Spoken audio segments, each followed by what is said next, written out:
Hello and welcome to Start the Beat with Sykes. My name is Sykes and this is my podcast. Before we get started, I just wanted to take a quick moment to thank everyone who checked out the last episode. If you're one of those people, I hope you enjoyed the conversation and thanks so much for coming back.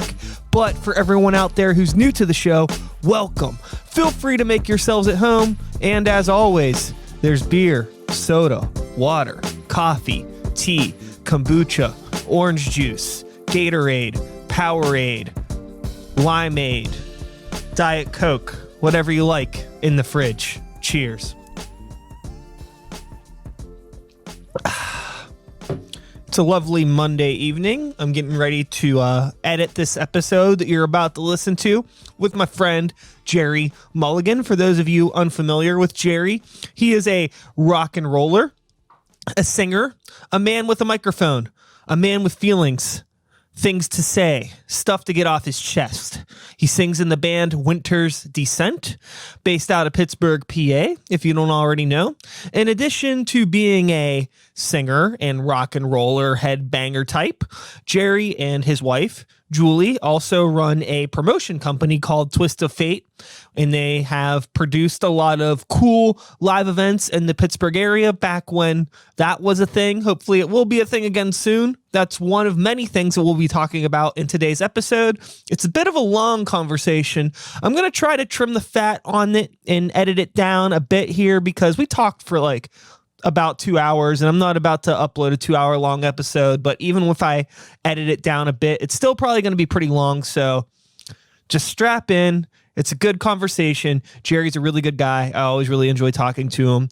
And if you're somebody that is interested in conversations about the future of the local music scene, you're interested in conversations about bettering yourself as an independent artist, and if you're just interested in a couple of assholes chewing the shit for a little bit, then this is the conversation for you. So with all that being said, I'm going to shut up and we're going to get into my conversation with my friend, Jerry Mulligan. Enjoy. Hi. Hi. How you been? I've been good. How about you? Good. Good as well. Nice to see you. You too. In the flesh. Good to see your smiling face. Oh, thank you. Thank you. It's been a while. It has been a minute. When was the last time we saw each other? I think maybe you guys did something for Sid's birthday at your house. That sounds right. About a year ago. Yeah, that sounds right.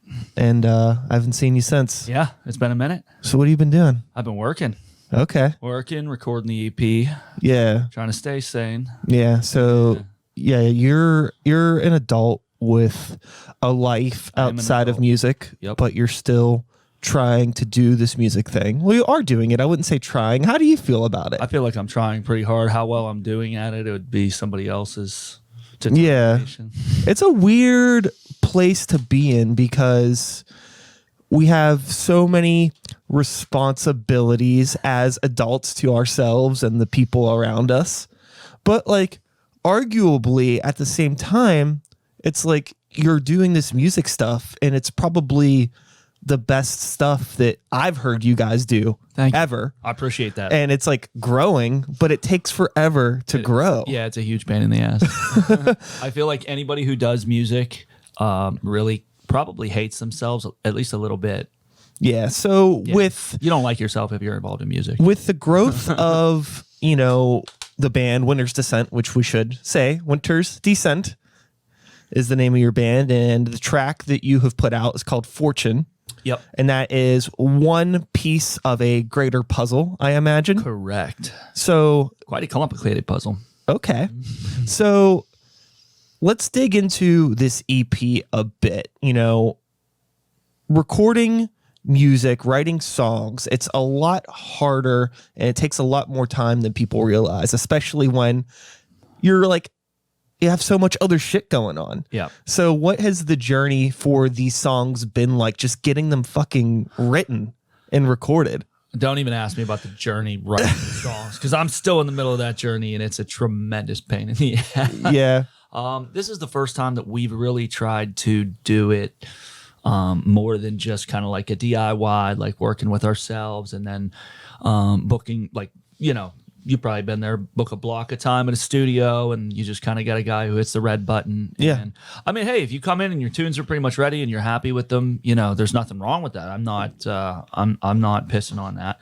But we wanted to try and work with a team and see if we could sort of polish it up. And I mean, we've been a band for, I'm going to say it's been 12, 13 years now since we originally started the band. Paul and I started it. Paul, if you're watching this, or if whoever has Paul is watching this, please return Paul unharmed. Paul is incommunicado. I don't know. Paul was supposed to be here, the fellow founding member of the band, and Paul's missing. So if you have Paul, please return him. Return Paul. There's no money in it for you, but I got some McDonald's coupons. And we might be able to work something out. But it's the first time we really tried to do, I don't know how I want to say it without coming off well, check out what we're doing. Okay, we're working with a producer, and he's a friend of mine. It's not we're not being shot by a label. I don't want to misrepresent or anything like that, but we're working with a producer, buddy of mine named Lee Caruso Jr., he went to Berkeley for music production and all this other stuff. I don't know. I'm not good at giving people's resume. Yeah, no, totally. Yeah, but he's a real good guy, and he's younger. I think he's only late 20s, early 30s. But I have learned a lot from him. I think we all have learned a lot from him throughout the pre-production process, and just everything that he did to sort of take us down the rabbit hole with songwriting. He really kind of, he listened to a bunch of tunes we had, and we really sort of stripped them apart and did a lot of pre-production. I mean, we're not talking come in and record a scratch and we'll kind of tweak some things.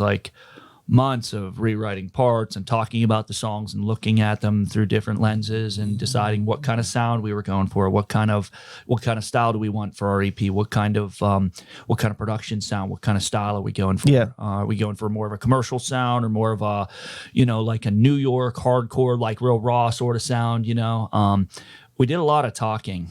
Man, you got to talk about this stuff a lot. People Sure. imagine recording and they just picture people in a room playing. And really, if you look at probably 90% of the time, it's people sitting there talking and sometimes arguing. I mean, it's a lot to try and spit out. I'm kind of meandering a little bit. No, I think that what's really cool about this process and the way that you guys are going about this new material is it's almost a very old school approach. I mean, you think before the times when people could do DIY recording. Yeah. What did you had to work with a producer, and the end result ended up being a lot of really good thought out music. Right. And an unfortunate side effect of DIY culture, as much as I am all for people recording music on their own and putting it out, you get a lot of bullshit.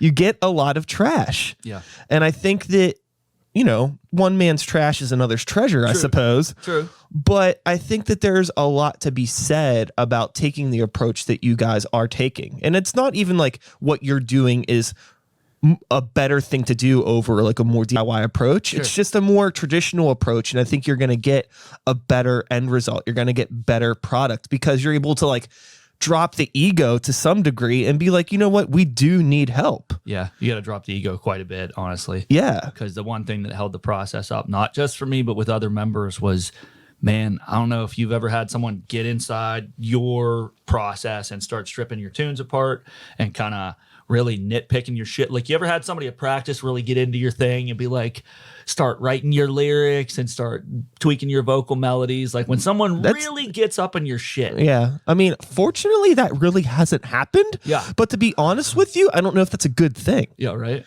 I think it's a good thing. I've been, I mean, part of me doesn't. Not at practice. You don't want it, but at the same time, I feel like I'm in a position now as a songwriter where I enjoy being challenged because everybody always thinks their kid is the cutest, right? That's and a it's good way of putting it. It's that mentality. That's a great way of putting it. And it's I need sometimes somebody to be yo, no, your kid's kind of ugly. Kid's ugly. That part sucks. But I rarely get challenged in songwriting atmospheres with the people that I'm around.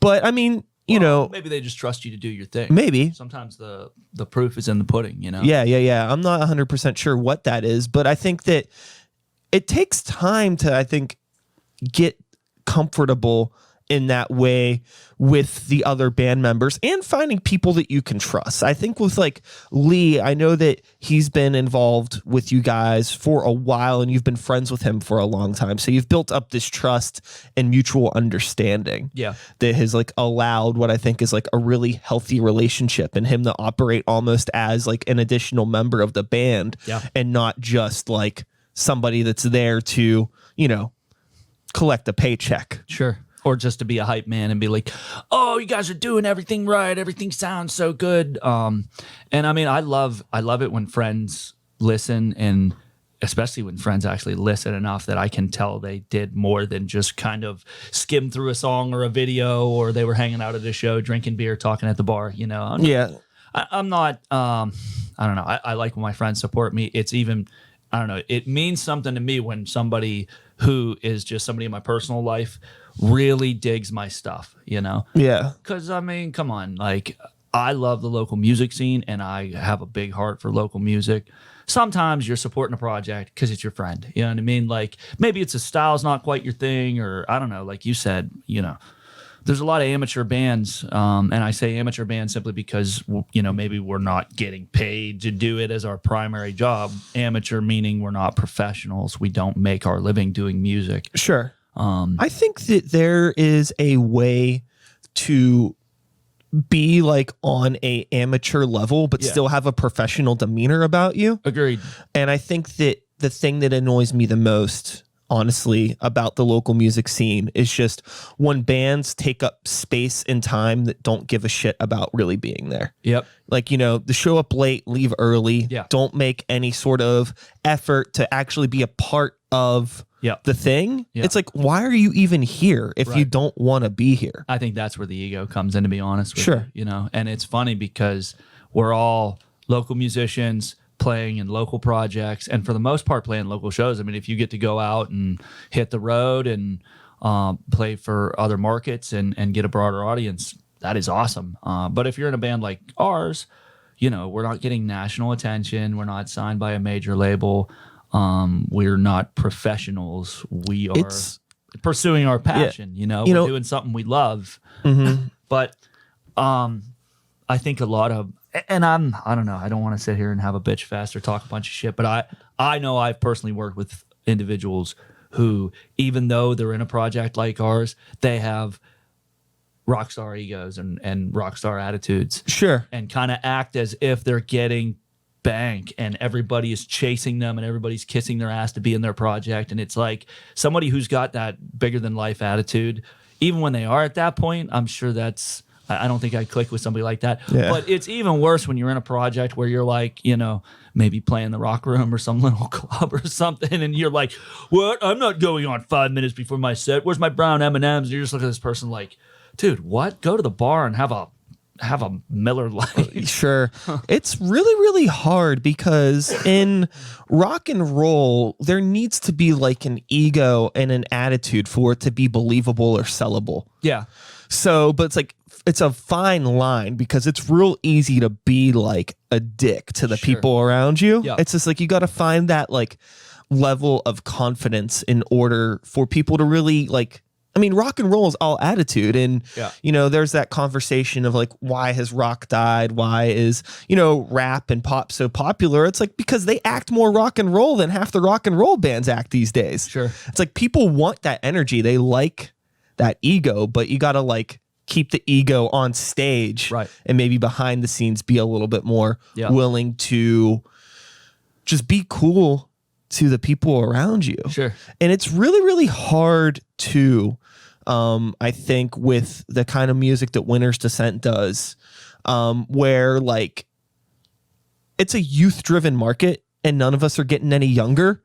That's the truth. So it's like, how do you continue to play shows where, you know, young people are always hungry for new rock music, right? But like, it's inevitable. I deal with it. I'm sure you do too. It's like you might play a show with a bunch of bands that are like a decade or two younger than you. Sure. And no matter how good the band is, it's like you're the old guys. Yeah. And like finding like, there's people our age that still want to go out to shows. Sure. But getting them to go out to a local show is a fucking nightmare. Yeah. So it's like, how do we escalate? Because it's like people in our age demographic only want to go out to a show if it's like at a real club, right, or a real place. They don't want to go to a DIY space, but we're still operating on a DIY level, and it makes it really hard to. Yeah. And honestly, dude, that's, my wife and I, we have a promotion company. So like, that's a nut that we've been trying to crack, before everything fell apart with COVID. And I used to think, and everybody, you've heard him say it, this city sucks. This town just sucks. Schittsburg, and fucking everybody here is just, nobody cares about the local scene and nobody cares about what I'm doing. But it's not just us. Like, if you really think we're the only major city that has a struggling local music scene, then I don't think you've been anywhere but here. Sure. I've heard those complaints in every single, even places like, I'm trying to think. It's a band from another scene, a place that we kind of look at as like, that's a cool scene out there. And they're like, I'm glad you think so, it was the same exact attitude. It was kind of disheartening at the time because I was still kind of like flying under this illusion that, it's just here. I'm just trapped in a bad scene. You know what I mean? Other places are doing better. Like, we were going to move the band down to Nashville, because in our heads we're like, Nashville, music scene. Go there, make music, do good as a band. And we go down there, and like, there's a lot of country, pop, yeah, and there's a lot of like, there's definitely a scene down there for playing live. And I'll tell you what's big down there is like publishing houses and stuff like that. Like, if you're one guy with a guitar and you're a singer-songwriter and you're looking to kind of like build up your catalog and then get publishing deals, you know what I mean? And sell those songs like Kenny Wayne Shepherd. I don't know. I don't listen to country, whoever, Sure. Then it's a good place to be. But we were kind of expecting to go down there and kind of see like Lollapalooza on a street corner. And it was like, no, like, we checked out the local venues in our scene and we went to some of the shows, and it was the same exact kind of vibe as here. Really DIY, bunch of young kids, and like late 30s verging on middle-aged folks who just wanted to hang out and listen to music. And it wasn't like, there was no more of any kind of a professional atmosphere, or like I don't know how to put it, like more well-produced, more professional. It wasn't anything more than what we have here. Yeah. And someone might say, well, that's because it's Nashville. That's the wrong market. Like, I mean, the person who I got to make sure I mention in connection with the EP is Sid Riggs, who we met through you. Fortunately, Sid's a great guy. And the best. We recorded at his studio. I'm still in the process of recording. His studio has actually grew legs and moved, and he's got it set up. He's been working really hard, so I'm going to get back in there and record some more vocals. But he's from out in LA, and he's like, even LA, it's not like it was in the late 80s and early 90s where all these clubs have got this happening scene and there's just like, this music's on fire and you got thousands of people coming out every weekend to see these new bands. And, it's like every other week a band from the scene over here in LA is making it to the national scene. Like, even out there, like, we've been out there. We went out there like one time. I don't know. I don't frequent the spot. I'm not that cool, but they're not doing what they used to do in the 90s either, where it's just like you go out there and the club scene is just like on fire. So I don't know where that leaves us, dude. Like, it almost was better when I thought like right over there they had something really good happening. And then you go over there and you're like, it's the same as here. Mm-hmm. I think that it's just a dramatic misrepresentation of what that time frame was, because you see the old music videos and you see like old photographs and you hear the stories, and sure, like, I'm sure it was fucking crazy, but it was such a short blip of time. Yeah. And I think that when we come up and start like wanting to be in bands, and we're like looking at like, me, like the thing that made me want to do music was watching like old Iron Maiden live videos, right? And like, but it's like, that's such a small time frame, and the majority of independent music scenes are like what we are used to seeing. Sure. So I think that it's just like shifting what the reality is and becoming more comfortable with the fact that like, 100 people at a show is good. Yeah. And it may seem like that's nothing compared to that Iron Maiden VHS tape. Right. But also it's like, drop the ego a bit. We're not fucking Iron Maiden. Right. But we could still have a great time. And I think that the only way to grow is to make sure that you always promote the scene and the shows in a way that is inviting and it's making people feel like they're missing out on something. Absolutely. Even if it is only a fucking show with 30 people at like Black Forge, Right. you're missing out. Right. And you got to make people feel like they're missing out. Yep. So they want to be a part of it. A big problem with the scene is that when you have people that complain and say that there's nothing going on, people are going to be like, well, I guess there's nothing going on. Why would I pay attention to this? And a lot of times it's musicians who I hear talking that shit. Oh, yeah. Musicians. This Yeah. scene sucks and blah, blah, blah. No one supports each other. And I've called people out online and I'm like, I try and be a little bit cooler than, hey, fucker, I didn't see you last Saturday. That's what it is, though. I mean, I've literally just come in and said, hey, anytime that I felt like underappreciated as an artist or felt like there was nothing happening here, I need to take a look at myself and say, okay, whose projects am I supporting right now? Where am I working in the local scene to help other people grow? And like most people, they don't look at that at all. I'm sorry, but there's a lot of entitlement associated. Like, I picked up a fucking guitar. What do you mean? Like 500 people don't want to come and see me? Don't you know how much time and thought and energy? And it's just like, yeah, you practice once a week and fucking, you know what Sure. I mean? You guys put 25, 30 hours into a recording. I'm not pissing on that. Like, it's all about what your goals and what you want to accomplish. But it's like, I don't know. When I kind of got my eyes open to how fucking hard most professional artists, musicians, songwriters, producers, like how many years it takes to really get good at that. What a large portion of your life and your time you need to sacrifice to get that good at that. I don't know, man. It's an eye opener, you know, because I don't know. I kind of looked at like professionals as some of them maybe sold out or they just had a brother-in-law or a cousin or something like that. And come on now. We all know that connections are it's not just the music industry. Like, you know, if you're connected, you're going to have more opportunities than somebody who's not. But dude, professional players, professional singers, professional producers, like professional mixers, they work their fucking ass off, man. Like, we are talking about years and years and years of not playing fucking Xbox, not hanging out and smoking weed or doing whatever the fuck you like to do, not just sitting there and being a bump on a log on Facebook, which, hey, man, when I get a little time to relax, I love to just sit there and mindlessly scroll through the, you know, decay of Western society and call that entertainment or rec time or whatever. But, man, I'm telling you right now, like, if you really want to be great at something, it takes a huge sacrifice. And I try and remember that anytime I start feeling resentful about what I ain't got, you know? I think the thing that is great about what you and Julia have done with Twist of Fate is that you've created a really inviting atmosphere with the shows that you've put on. And I think that resonates with a lot of people. You know, there's a certain level of quality and professionalism attached to all of the events that you've put on.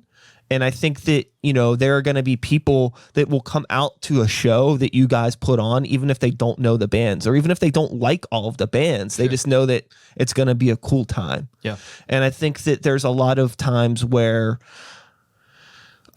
promoters are a lot less concerned with creating a cool atmosphere and just more concerned with, I don't know what I don't know what there's like no larger goal a lot of the times, sometimes with promoters. Yeah. Maybe money. Yeah. Maybe it's just like they want to do shows, but like, why? Yeah. Like, you know, there's a lot more to growing the scene than just like, it's not like if you build it, they will come type of thing. It's absolutely not. You know, if you put on a big show and the bands are good, everybody's going to show up. No, yeah, they won't. Yeah, there's a lot. There's a good chance that nobody will come. Yeah, there's a lot that goes into it, and you have to think about like the bands that are playing, the neighborhood that the show is in, the venue. Is the venue a professional environment? Does it like feel like a good place to hang out? Is it a welcoming environment? Right. You know, for the type of people that you're trying to, like your audience. You got to think about all of these things. You got to look at it from like a very business-minded, cold approach almost. Sure. You know, it's just like whenever you have a band and you like play one too many shitty shows, it like fucks up the morale in the band. Yeah. And then it starts creating like this thing where like it stops being fun. And whenever it stops being fun, it's like the most toxic thing for the band. Yep. And if you like invite people out to a show, it's not going to be fun. They're not going to want to come see you again. No. And you got to like think about every little stupid thing when like thinking about like the future of the band and what you're going to do. And it's like, you're probably better off playing one good show a year than 12 shitty shows. That's the truth. And you're going to enjoy it more too. Like you said, when you're playing all these, and I'm not going to call them shitty little shows per se, because everybody's got to start somewhere, but like, and again, it has to do with your goals, but when you're playing like a smaller show at a smaller venue and it's more of a bar than a club, and you're not doing anything that leads to any kind of progression, you know what I mean? Like you're not really going anywhere. If it's just for fun, and you're just hanging out with your buddies and you like to play at bars and some of your buddies like to come out and drink and hang out and see you kind of do your thing up there, and that is the main goal, there's absolutely nothing wrong with that. I would take something like that over being in this band where like everybody's got these big aspirations, but there's not a lot of organization. We're not doing what we need as a group. We're not doing what we need individually with one another, working together. Like we want to go somewhere and take it somewhere, but we're fucking that up huge and everybody's miserable because we're not making, like, I would so much rather be in a band where it's just like, we're gonna play covers and a couple originals and fucking we're gonna get your cousin and some of my friends, and you know, Billy Bob loves to come out and see us. So it's gonna be like 8 of us and we're gonna have a great fucking time, and we all know this band's not going anywhere. Sure. We're really not putting much into the tunes, not because we don't give a fuck, just because I got a job, you're married, you got kids. Like, this is what we're doing. As long as everybody's on board with what the goals are and everybody agrees with that, then you're going to have a much better time playing in a band together. Totally. I think that that's a really good point to bring up, is just like thinking about why you're doing like everything with the band. You know, like, why are we recording this EP? Sure. Why are we agreeing to print all of these t-shirts? Yep. Why are we saying that we'll play this show? Right. And a lot of times bands don't think about that. Absolutely. I've definitely been in bands where it's like, oh, well, the idea is somebody offers you a show and you take it. You take every opportunity. And it's like, that's what bands do, man. But like, why? Right. You know what I mean? If every opportunity has a reason, cool. You know, there's bands from out of town on this show. Okay, so maybe we can make connections with those touring bands. Maybe it's a band that we really look up to, or maybe they are, you know, who knows? Like, maybe you can find a positive reason to play that show. But have a fucking reason. Maybe you can find a reason to play that show. Sure. But most of the time, it's just like, you know, I don't want to play a show where I don't feel as if my band isn't being represented accordingly. Like, you know, I don't want a shitty spot on a show. I don't want to play a place that has shitty sound because I want it to look right. I want it to sound right. Yeah. And I don't want to really play a show where I'm not convinced that there isn't going to be a new crowd there. I think that you can play consistently, like within your town, but still find ways to play in front of new people.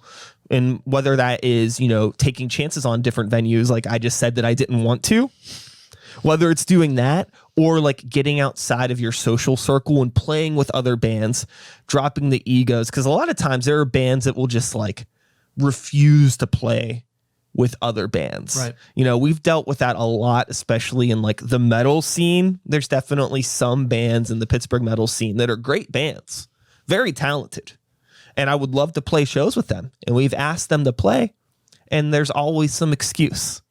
I totally get it.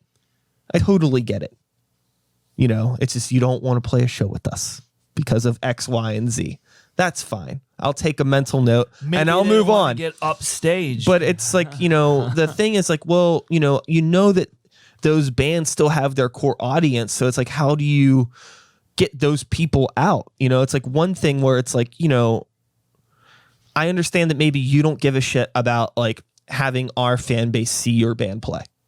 maybe you're not interested in growing in our way, but we want to grow in your direction. So how do we find a way to get to those people? Because it's like, well, fuck the band. If the band doesn't want to be friends with us, that's fine. Right. But they still have a bunch of fans and people, you know? So it's like always like trying to find those ways, because like, you know, playing locally and you get like, you know, 30, 40, 50 people out to a gig. That's, you know, it's a good bit of people. Sure. But, you know, whenever Mastodon or some other big band comes through, there's thousands of people at that show. Right. So you know that there is a pool of people There's in a the market city for it here. Yep. that like it. You just got to figure out how to get in touch with those fucking people. A lot of it's perception, though, and it's not like that perception comes from nowhere. Like people, and it's not just here, don't think that it's only Pittsburgh where people don't really tend to want to come out and support the local scene. That's not the truth. But why do people get it into their heads that going out to see local bands a bunch of fucking bullshit? I mean, like, I remember we were working the door, and I don't want to like, I don't like saying like, oh, we had this experience with this venue, and everyone's looking like, whoa, I guess that's not a good venue that supports the local scene, so I'm not going to go there. But like, we were working the door, and some of the locals got to come in, and they didn't have to pay the cover because they weren't coming back to where the bands were. And the owner's like, hey, straight up, I don't even think this venue's still around. But the owner's like, my regulars don't have to pay the cover. And I'm like, who are they? And he's like, you'll know. Normally, he didn't let people work the door, but he was cool with me and Julie. He was like, you guys can work the door. You don't have to pay a door person out of your cut. You know what I mean? Just don't fuck with my business. You know what I mean? Like, if they're here to drink and they're not going back to, trust me, you'll know who they are. And we'd be like, hey, are you here to see the bands? And some people were just like, no, I'm just here to hang out at the bar.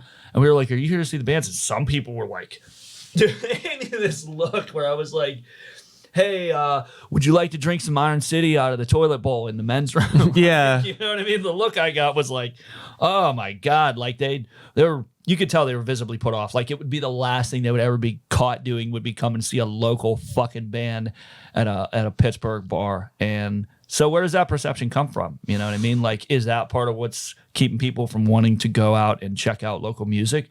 Abso-fucking-lutely. I mean, that perception has a lot to do with, you know, if people think, look at the way things catch online, you know, the way something becomes viral. It just basically enough people are sharing it and enough people are imitating it until people get it into their heads that it's cool, or they get it into their head that it's entertaining. Now, every once in a while something comes along that's just garbage and it's stupid and you're looking at it like, why is this popular? But most of the time that's because it has some sort of substance behind it. But there's plenty of things that nobody knows about that I like, that you probably like, that aren't popular. And you're just like, why? Why does this become popular and this is, nobody knows about this, you know? Yeah. I don't know. There's people who make good livings figuring that out and then offering those services. But the point being is people have the perception that this is a cool thing to do. We're going to go and do this. People have the perception that this is kind of a fucking lame thing to do. This is kind of like, I don't know, this is busted. This is stupid. Like, why would we waste our time doing it? Then people aren't going to come out, you know? Yeah, I think that, you know, there's a few different things with a turn off to local music, and there's no one definitive answer for this, right? One of the things that I think certainly doesn't help is a lot of the bigger promotion companies. Agreed. Like maybe, I mean, I'm friends with a lot of the Drusky people, so I'm not throwing you guys under the bus. I love Randy. But I will say this. I love Randy. I think a lot of the times, and I empathize with it because they're booking so many fucking shows and they always are looking for local support. And there's no way to vet those local bands. You know, pretty much Don't just say like that. Come on, there's a way. There's a way. I mean, It's a lot of legwork for. I mean, like there's a couple people that handle this stuff. Yeah. And we're talking dozens of shows, if not, you know, like over 100 shows in a month sometimes. Yeah. And like two Well, people, not recently, but yeah. you know, not recently, but you know, pre-pandemic, right? Fingers crossed. So it gets to a point where, you know, and it's not just like somebody's only job as like somebody that's handling local talent. That's not like that's the only thing they do. They have 1,000 things that they're trying to do, right? So it just ends up boiling down to this thing where it's like, oh, I'm trusting that you're reliable and that you can sell these tickets, but there's no actual vetting of talent. It's more of a concern over selling the tickets so they can help the overhead of the event. Sure. And what that ends up leading into and protect the investment as well. Sure. And I totally get that. Sure. But you get a lot of bands that are just not ready to be put on that stage Sure. in a public sphere. Sure. So if you have people coming out to see like whatever big band, right? And then there's local bands opening and they suck. Yeah. That is now 1,000, 2,000 people, whoever's at that show. Yep. Their idea of what the local music scene is those fucking 16-year-old kids whose parents bought their fucking tickets to play that show. I've seen 16-year-olds who fucking rocked, and I've seen 35, 40-year-olds who fucking sucked. So. Fair. That's a very fair point. Very, very, very fair point. No, but I get what you're saying. I've been in that situation. It was back when we were doing Battle of the Bands, which if you've been in a band for a little while and you haven't figured out the Battle of the Bands is nothing but a bunch of fucking bullshit and a total waste of your fucking time, then I don't know, you haven't been paying attention. But totally, like, we did great. It was like where they invite you back kind of thing. And I felt like we were there on merit, but we did sell a lot of tickets too. And then literally, like, we saw this bunch of young kids, and she's like, well, how many tickets do you guys need me to buy? And I'm just like, man, fuck you. And they sucked, you know what I mean? But like, that was a while ago. So we probably kind of sucked too, you know what I mean? Like, my kid was probably an ugly little kid too. But it just sucks because, like, if we're not making money off it, then how does it grow? Like, come on now, let's be realistic. Like, if you're not infusing revenue into something aside from, I don't know, just peace and love, you know what I mean? Like, yeah. Something that involves some sort of structure, something that, okay, you need a venue, that costs money. You know what I mean? You need gear, that costs money. Like, it's just something, it's not, I don't know, it's not hacky sack where we just go out and fucking next thing you know, there's 30 of us out there because everybody wants to play hacky sack. Like, it takes money. It makes the world go round, you know? Mm-hmm. How do we keep that from kind of ruining things? Because in your example, it's really the fact that the promoter needed to protect their investment and also boost their overhead. But like Pittsburgh, what I've noticed, there's bands that come here that in other cities, they're guaranteed to do 300-400 in a club. And they'll come here and some of them just... Or, you know, haven't you heard that? Like, we don't catch on to new music a lot. Like, it'll catch on down in Florida and out in Michigan and even over in, like, fucking, where is it? Like, Wisconsin and shit on their radio stations. We're usually the last to know. You know what I mean? And so a band that's already, like, growing and catching on will go, say, play maybe Cleveland or somewhere around here, Michigan or something. You know what I mean? And they'll do really well. And so a Pittsburgh promoter will put them on here. Dude, I've been at shows where the only people there were there to see the local acts, and literally everybody split. And I stayed for the band, and I was like, this is an awesome band. And come to find out they're on Octane, and they have a bunch of followers and shit, but they play to an empty house here in Pittsburgh. So, like, think of it from the promoter's perspective. They're going to spend 5-6 G's or more and maybe have a totally empty house where they just didn't make anything. So, like, in that instance, they have to rely on these local bands to help them protect their numbers. Totally. Another huge problem with that is, like, we're a working class city. Oh yeah. We're not a weeknight city. Sure. But if you're in a touring band, Thursday's not bad. You want to play the bigger markets on weekends. Sure. But here, people really only go out on weekends. Most of the time, touring shows happen here on like Mondays, Tuesdays, Wednesdays. Dude, when was the last time you saw one of your nationals, one of your favorite bands on a weekend? Here? I don't know. If never. It ever happened. Never. I can't even remember. The only bands that do it are like those bands that only play weekends. Yeah. Like an Iron Maiden, where like, you know, they're on they have like that production team that comes in. Sure. They set up on like the Friday, they play the show on Saturday, then they're off for a fucking week. Right. Or like, you know, like a Slipknot or something like that, like those big production shows. Yep. So I totally get it. You know, if you're on that, like, you know, mid-level thing where like you're a big band, but you're playing a different city like every fucking night, like we're a weeknight thing. We're an in-between. I've also seen a lot of bands like start or end tours in Pittsburgh. So it's almost, we're like a dress rehearsal. Yeah. Or like an afterthought, just kind of like a, you know, on the way home, we can make an extra. We're coming here to just party our asses off of, and we'll probably do a set. Yeah. So I totally get it. I think that another thing with local bands, and I've talked about this like an exhausting amount on the show, but it's been a while, I think, because I really haven't talked about having shows in a long time, just because it hasn't been a thing for like a year. Yeah, I kind of forget what its shows smell like. That's really funny. It's, you know, just as a local band, as a local promoter, just like thinking about those things that make the environment welcoming. You know, even something as simple as like making sure your show starts on time. Oh, yeah. Like that's a big thing about like people that go out to bigger shows at like a Stage AE or a big production at Mr. Smalls. It's like, it's going to start on time. Sometimes the bands are going to be the National doesn't always go on time. Yeah. But usually you're right. Like the first band, they kick off when they're supposed to. But for the most part, it's, right. You know, I mean, you don't have like, at least if things are off, the environment is welcoming enough where it's like, oh, people can go to the bar and drink. They can go look at merch. There's stuff to do. Yeah. But you bring a bunch of people out to, you know, a smaller venue that maybe has like, there's no amenities. It's not a comfortable space, you know, like some small smoky place where people don't normally smoke, and there's overpriced drinks and they're in a weird part of town. It's like, not welcoming. And then the show starts 2 hours late.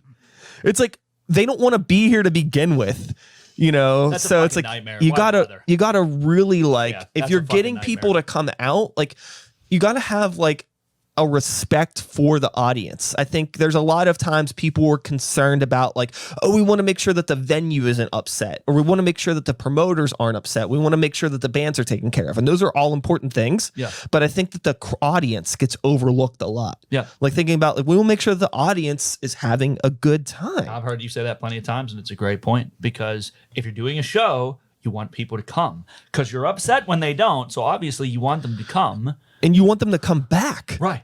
Right. Yeah, I've heard you say that. It's like bands. I think you were talking about bands specifically, but it absolutely, you know, translates to everybody else who's involved in doing the show. If you're not thinking about what does my audience want, and I had someone kind of like refute it a little bit, because they were like, no. I've heard like producers and other really credible individuals in the industry say never play to the audience. And I get that. As an artist, you don't want to necessarily dumb everything down. You want to make it interesting and different, make your art you so that it stands out. But everything else functionally, like the production, yes, consider your fucking audience. Yeah, I mean, like in terms of like the art itself and the songs, I'm not like you. Yeah, I think that everything else should be the audience and what they like and what they want, because it's their decision whether they come out and support you or not. Also, most people that I've come across, regardless of like what style of music they typically like, if they're in a room watching a live band, if the band is good and putting on a good show, they don't really seem to care too much about what style of music it is. True. Most people like to see people playing in a passionate way and just fucking crushing it. Like, it really doesn't matter what kind of music it is. Plus, I think a lot of times people are almost surprised when a band is doing like a really good fucking job up there. Yeah. It doesn't sound, and I'm not saying bands are shit. That's not what I'm saying. Like, you know, I have a promotion company. We put plenty of people up on stage, and we don't always look at them like, could you be, you know, touring nationally in 5 years? Like, are you the fucking man? Like, we vet bands to make sure they're good people to play with. But like, dude, I've put plenty of bands up on stage, and my ear wasn't fooled into believing for a second that I was listening to a signed touring national. But like, so many bands get up there that I think what we've been alluding to, which is like, be honest with yourself about what you're really doing. You know what I mean? Like, bands who probably should stick to the smaller, just bars and shit where you're playing for your friends, because they're not putting the level of effort and time and attention and money and all the other shit it takes to really kind of like, you know, polish your project up. They want to get into bigger shows and play clubs and shit like that. And there's the promoter who just needs you to sell fucking tickets, you know, and then they get put in that spot. Like, I think here anyway, I'm just going to say it. Like, I'm often surprised when I hear a local band that doesn't sound like what I think of as a local band. You know what I mean? And how many times have you seen like memes and shit where people are like, support your local scene, they're every bit as good as the Nationals? And it's like, yeah, but are they? You know what I mean? Like, not always. Like that Thor meme where he's like, but are they really? Yeah, I think that, you know, one of the issues for me with a local music scene is sometimes that like people can be a little bit too nice and too passive. Yeah. And like, I don't support being mean at all, but I think that there is, there should be kind of like a place for bands that just aren't ready for a certain stage yet. Yeah. Like from an outsider perspective, Right. People that aren't in bands, people that are just genuine like attendees of an event, like they don't look at things the way that we do. They don't have the empathy for artists that we do. Nope. Like if you're a band playing on like a big stage and you show up and like everybody looks like they're a member of a different band. Yeah. Like they're not like, they don't have like the right look. They don't have the right demeanor. They don't know how to talk to the crowd. Yep. It's going to rub people the wrong way. Yep. I mean, I know as a person, it doesn't really fucking matter if one person's wearing shorts and everybody else has jeans. No. But to somebody that is used to going to shows where they're seeing high level acts that put a lot of thought into those little details, like making sure everybody's hair looks good before they go on stage, and you fucking go on stage and you all look like fucking like Sheets employees, people are going to be like, what is this?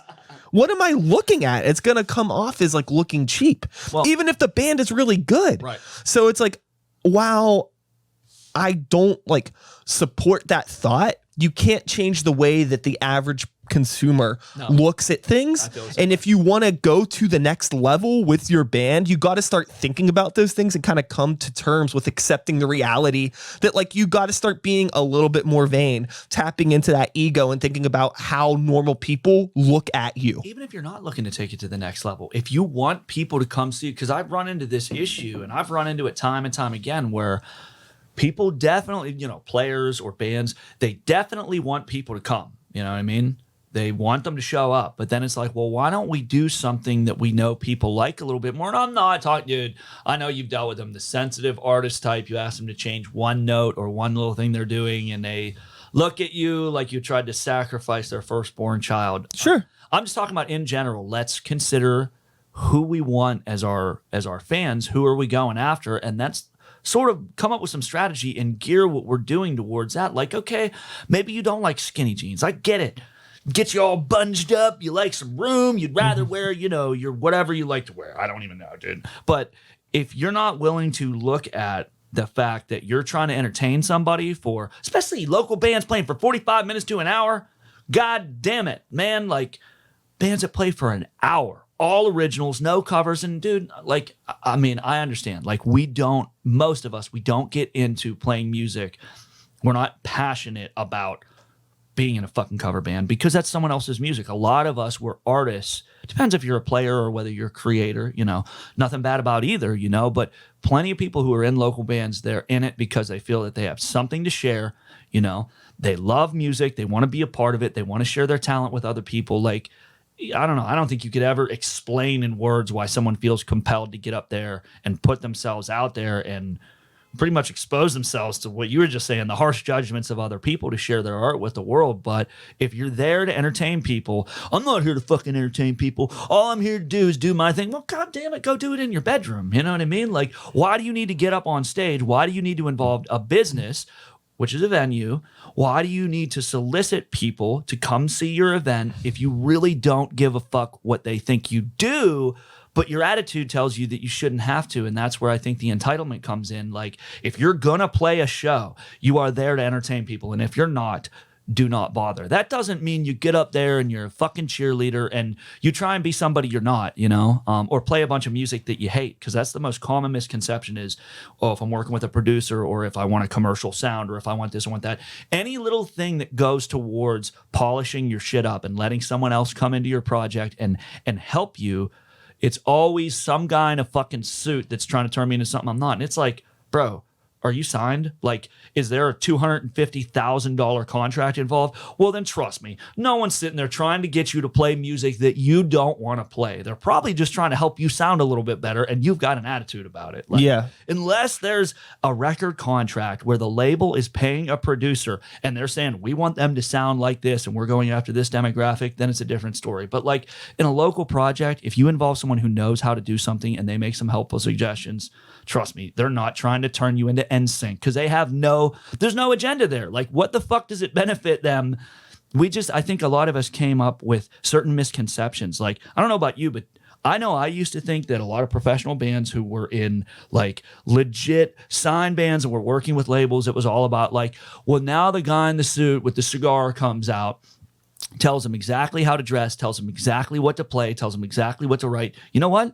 If fucking A&R people and record people could do that, they wouldn't need musicians and artists, because we're a huge fucking pain in the ass. Like, a lot of us like to do drugs and we're unruly and like we're just a pain in the ass. Like, artists are a fucking pain in the ass. Like, we typically are. We're very nice people. We're empathetic, some of us, without the ego, but we tend to be difficult to work with because we've all got this vision. You know what I mean?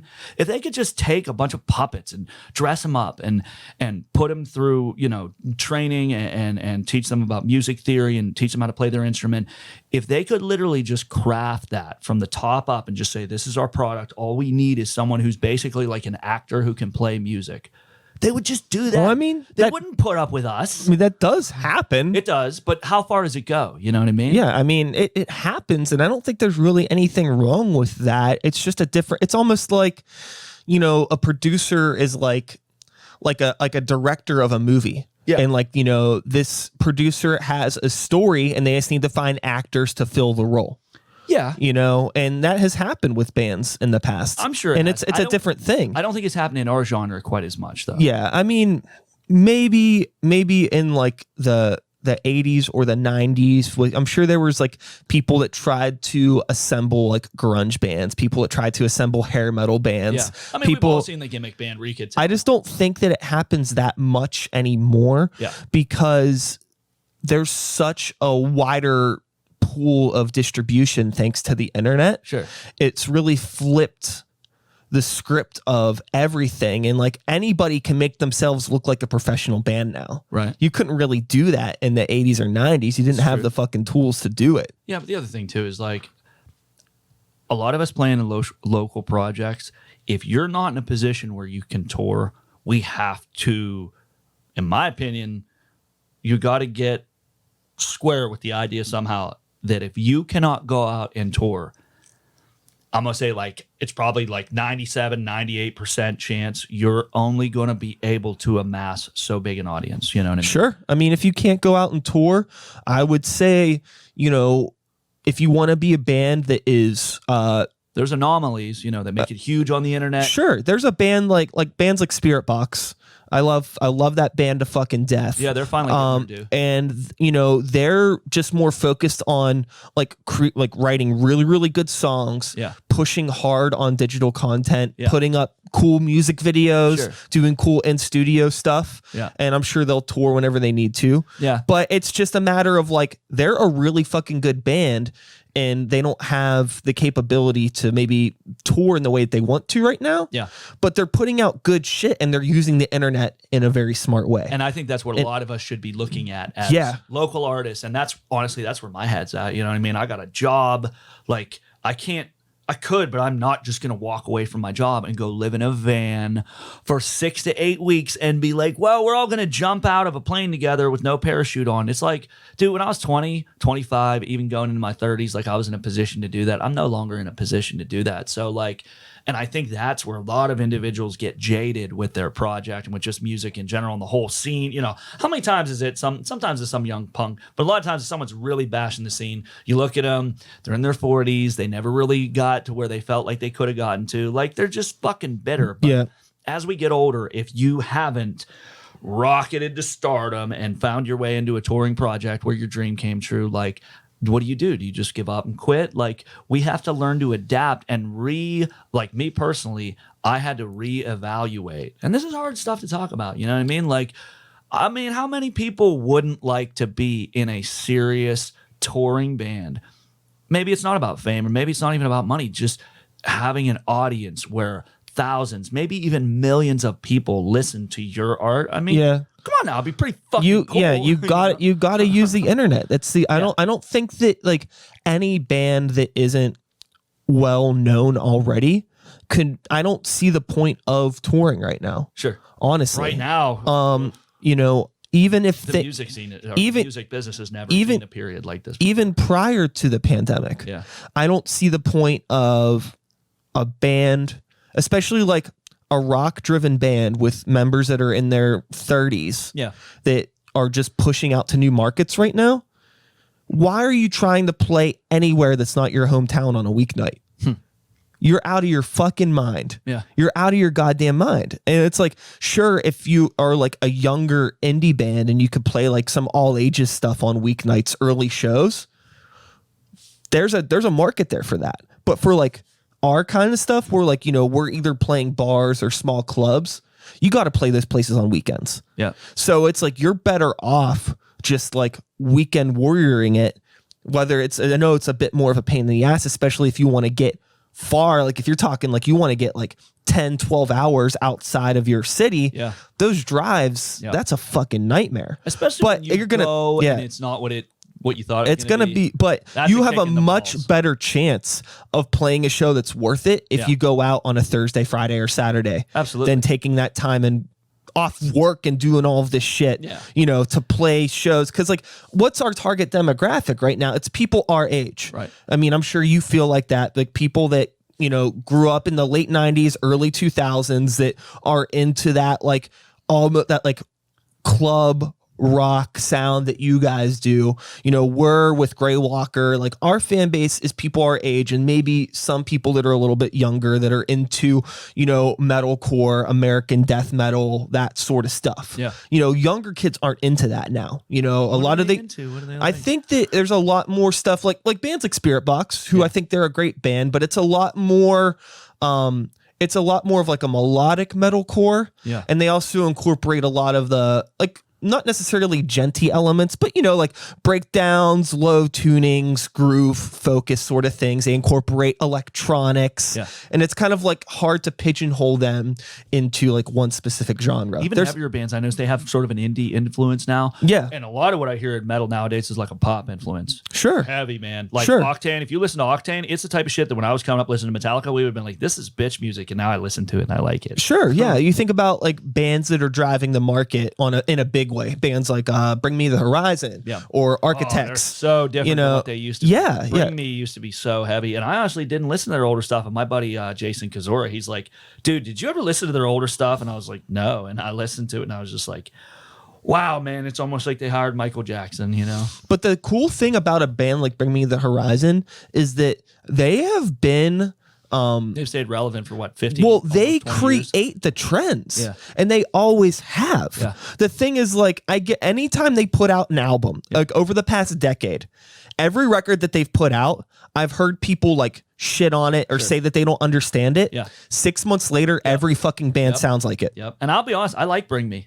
I was never into their old stuff, but I really dig it. I mean, I grew up listening to Iron Maiden and Metallica. I loved it, Megadeth. I mean, I was the quintessential fucking long-haired, boot-wearing, just, you know what I mean? Like outcast of society, and I still love that music, but these people who are like, oh man, this new music, and I'm not going to repeat it because it's usually pretty derogatory, but this pussy, stupid, poppy sounding, put a butt plug up your ass, fucking, you know what I mean? Like, well, it's they just shit all over it, and it's like, but then I listened to bands who were doing the same style of music that was popular in the late 80s and 90s, like old school thrash, and I'm just not, even if they're really good, it doesn't grab me because I've already heard this done, and as good as this is, this hit the fucking height. It was as good as it was ever going to get in 1995 or maybe even earlier. And it's like, I'm sorry, but this is come and gone. Like there's nothing else that you can do with this.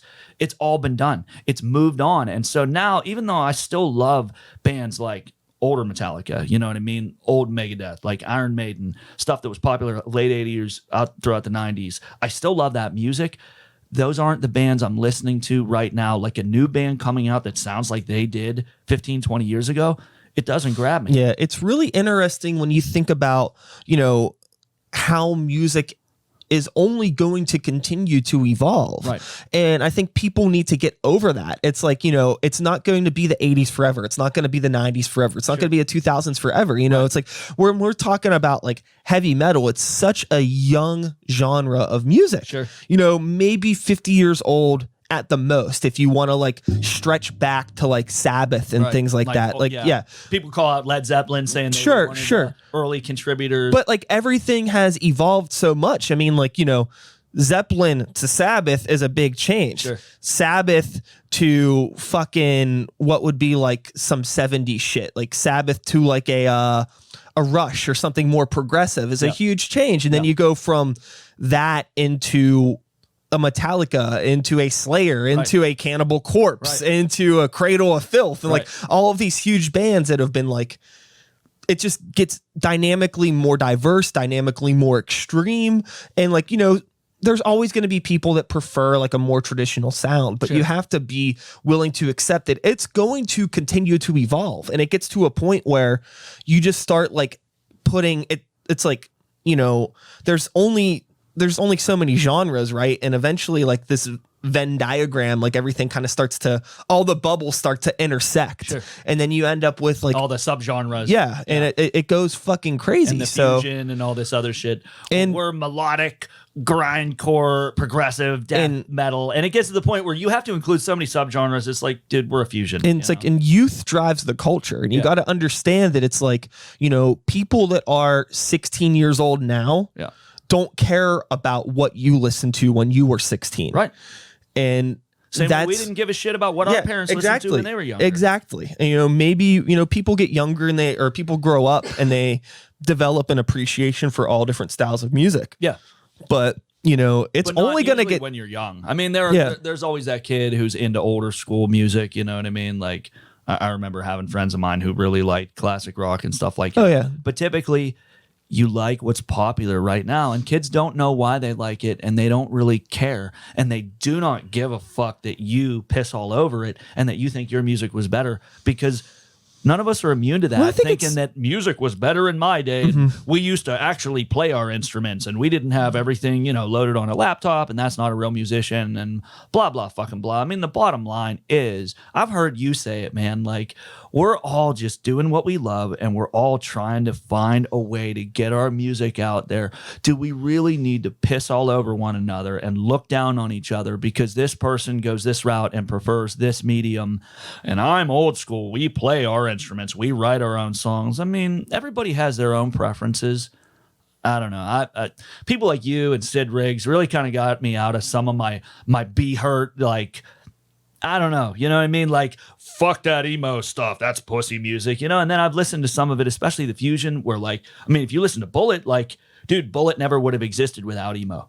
People call it screamo and stuff like that. Like, people who are loyal to one hard line of music and they hate all other styles of music. Like, I'm sorry, man. There's nothing more off-putting to me than someone who's a part of a counterculture, which is against the mainstream, but then is exclusive in their little pocket of the counterculture and pisses all over everybody else, and their subgenres or their styles. I mean, none of us were really that popular in high school. Like, just chill out. Yeah, man. I mean, I've said it 10,000 times. If it was high school, we all would have sat at the same lunch table. Sure.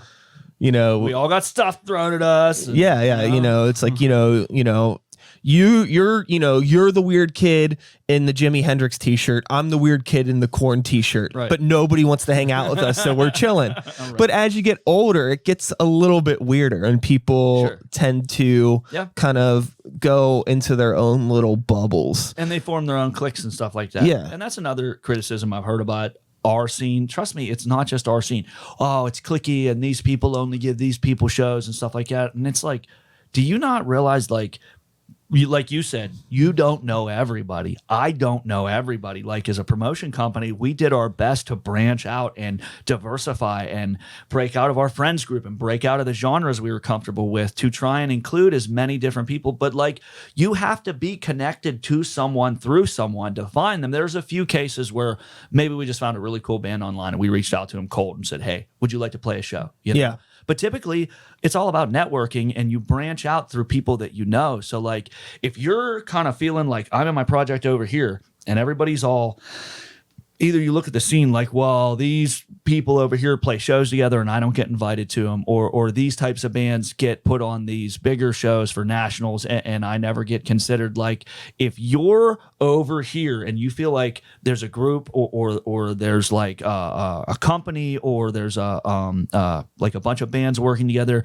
and you're not included in their thing, I'm sorry, we're all busy. We're not all looking around for ways to find the one group or the one person who's out on the periphery. Like, I actually would do that sometimes. I'd be like, this band, I never hear them get a show. They're really good. I want to bring them in and give them a show. But typically, like, you work with people you know. It's not necessarily, there is the exclusion, like, the clickiness where it's like, oh, well, we're part of this subgenre and we piss on everything else and we laugh at you because you do something that sounds kind of like, like nu metal, and I hate nu metal. Yeah. But typically, like, people work together because they know each other. You know what I mean? Part of it is just liking people, wanting to work with them. Part of it is, I know you, you're dependable. You're not going to show up 45 minutes late for your set and totally fuck me in the last minute and be like, oh, our drummer can't make it. We're not going to play tonight, People work with who they know because it's just how it works. And it doesn't mean that there's this coalition of individuals and they're deliberately excluding you. Like,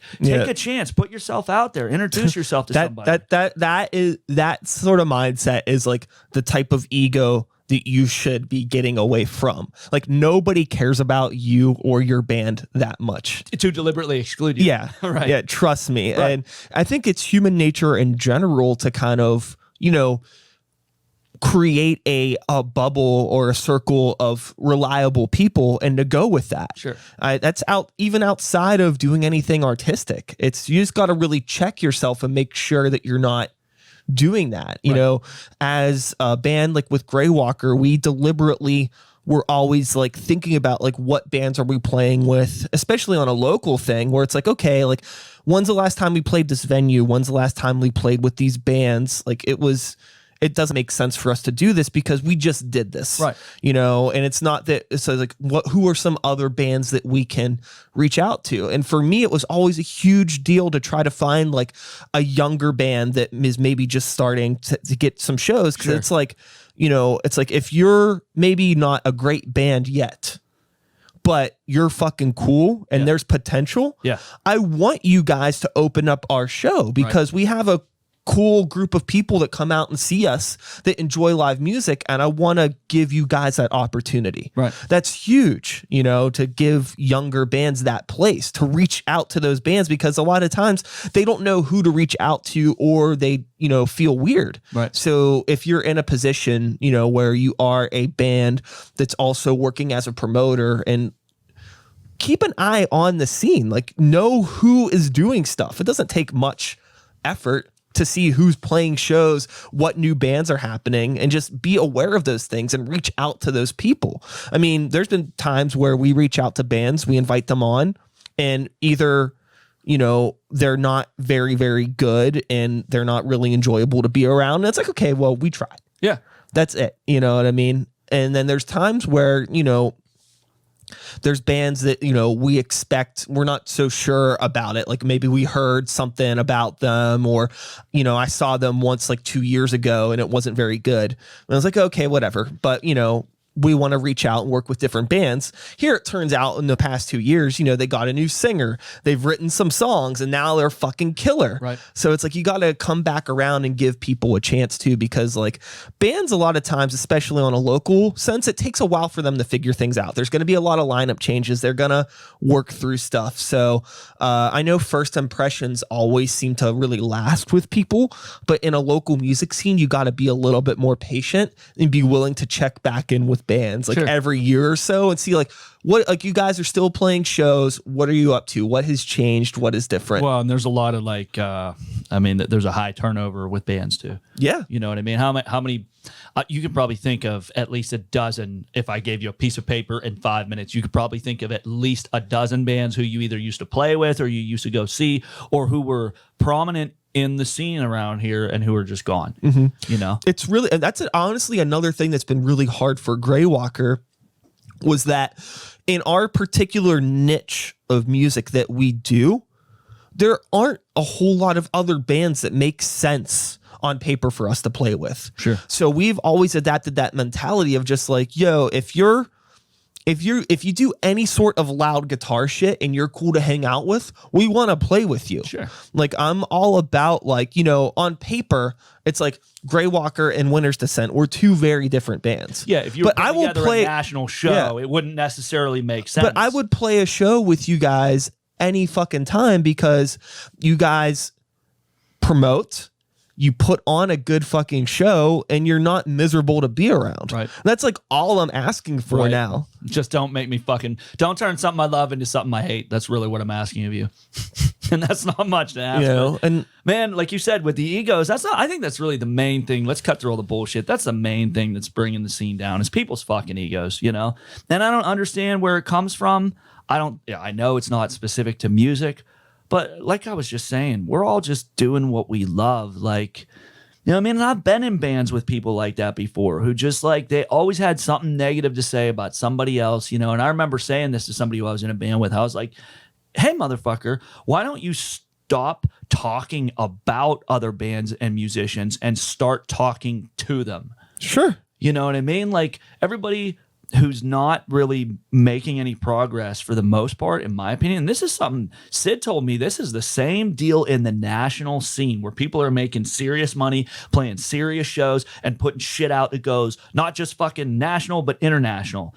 For the most part, if you're a fucking asshole and you're a piece of shit, people don't want to work with you. Yeah. Now, when there's money involved, are you going to put up with it for a contract that involves hundreds of thousands of dollars? Absolutely. You're always going to have individuals who suck to work with, and they probably have that reputation in the business, like, oh, we got to put up with this motherfucker over here. But like, seriously, like, if you're over there sitting there like the kid with fucking lice that nobody wants to play with, maybe you should stop being so down on everybody and everything and maybe take a look at yourself because, man, that's just, for me, that's an axiom of life. Like, when I'm looking around, everything sucks. Everything is dog shit. Everybody's an asshole. You know, who's the asshole? It's probably me. I'm probably just stuck in a negative frame of mind, and I need to get over myself and just chill. Yeah. You know what I mean? Like, get re-involved and reinvest in something with someone else, trying to help somebody else. Like, the best thing for me when I'm getting in that mindset, like, man, nothing's happening with my project, things are getting really stale, find somebody new and work with them. Like, Lee is always telling me that. He's like, dude, just go and work with another artist. It doesn't always have to be like, we're going to do this big collaboration and it's going to feature my band and your band and it's going to help us promote. Like, do some shit just to do it. You know what I mean? Just to get outside of your bubble, just to get outside of your comfort zone. Just work with somebody new and have a new experience. Because, man, like, some of the best things I've done that really helped me grow as a musician and as an artist, just as a person, was when I did something that at first I was like, it was really uncomfortable for me. And it wasn't in my wheelhouse. And then it kind of opened my world up to something broader. You know, we've been talking this whole time about like, well, how do we get people out to see the local scene? You know, how do we get more people past this idea that, you know, local bands, it's just a bunch of loud screaming feedback and, you know, a singer who can barely sing. I don't know, man. You hit on it several times, and it's something that my wife, Julie, and I were very conscious of with Twist of Fate, our promotion company, is it's every bit as much about a sense of community as it is the music. Now, come on, the music's got to be there. We've talked about it several times. If the music sucks, I mean, if something irritates me, I'm probably not going to want to be around it again. Sure. You know what I mean? Like, guitars are way too loud. The singer doesn't really know what he's doing. Like, it's irritating. I can't wait until you're done. You know what I mean? The levels are just off the chart, and it's abrasive. It's not pleasant. I want this to be over as quick as I can. But you can have great music, and if you don't have that sense of community, why? Like, why? Like, we could go to a really nice place with great atmosphere and the food is good, but if the company sucks, I'm probably not going to want to come back. You know? Like, people want to see their friends at a show. Like, people maybe want to feel like they might meet a cute girl at a show. You know what I mean? People who are single. Like, all the things that draw people to other social situations are the same things that need to be present when you're putting together a local music scene. You know what I mean? You know, that's why I honestly, a lot of times, a lot of people will say this, like, oh, like, people go to shows and like they just watch their friends' fucking bands and then they don't watch the other bands. They just hang out and talk to each other. Okay. There's a community there. Right. That's great. Right. You know, what is the big fucking deal? Sure, maybe it sucks. You know, maybe Grey Walker brought 40 people to the show and Winter's Descent brought 20 people. I'm not throwing you guys under the bus, just two examples, right? And our 40 people were just hanging out on the other side of the room when you guys play. Yeah, but maybe 10 of them were like, you know what, these guys are pretty good. I'm going to come over and check them out. And then, like you said, you do that cross-pollination thing where maybe even if they're not diehard fans, the next time we play with someone who they go to see, they'll be like, oh, I saw these guys last time. They're good. Let's go check them out. Honestly, I can hang out and talk to friends and watch a band from the other side of the room and still pay attention to both. Right. I'm not like ignoring a band. I don't have to be like standing there with a fucking clipboard taking notes of every single band that I watch. A lot of us have been going to shows for 3/4 of our lives at this point. Right. It's like we're able to engage with live music on a way where it's like I don't have to like 100% look at every single band and everything that they're doing. It's like I can still interact with the community aspect of this show. It's a beautiful thing. If there's a lot of people that are coming out just because they want to see each other and the music isn't the hugest deal in the world, that's okay. That's a tough pill, though. Let those people do their thing. Because it's still a community. Because like those people are just enjoying the event in a different way. Sure. They're probably still happy that there's a band playing in the background. They may even be into it. They're still they might buy a fucking shirt. Sure. It doesn't fucking matter. But if that's just one person where all they're doing is dumping $50 at the bar, that helps the bar and that helps the venue. That bar's going to want to do more shows like yours because they made every little piece of the puzzle is important. Yep. It's all. And that's a tough pill to swallow too, but because from an artist standpoint, I mean, come on now, dude. How much time do you invest in whether it's lyrics or whether it's your melodies or whatever? Like we put our heart and soul into something. And so like, this is the part that I've been working on. I stayed up late last night to make sure I got it perfect because it's a newer tune. And I look out there and this isn't one of those moments where most of the crowd's really paying attention. Like it does suck, but it's not all about you. You know what I mean? Like, that's another thing too, is like national artists tend to get that rapt attention. You know what I mean? They tend to, and I mean, even at a local, like even at a national show, you're still hanging out with your buddies. Like you're there to have a good time. You weren't sitting there glued. Even a band, if it's your favorite band, like unless you're a diehard music fan, there are those people where you try and talk to them in the show. They're like, shut the fuck up and leave me alone. I'm here for them, not you.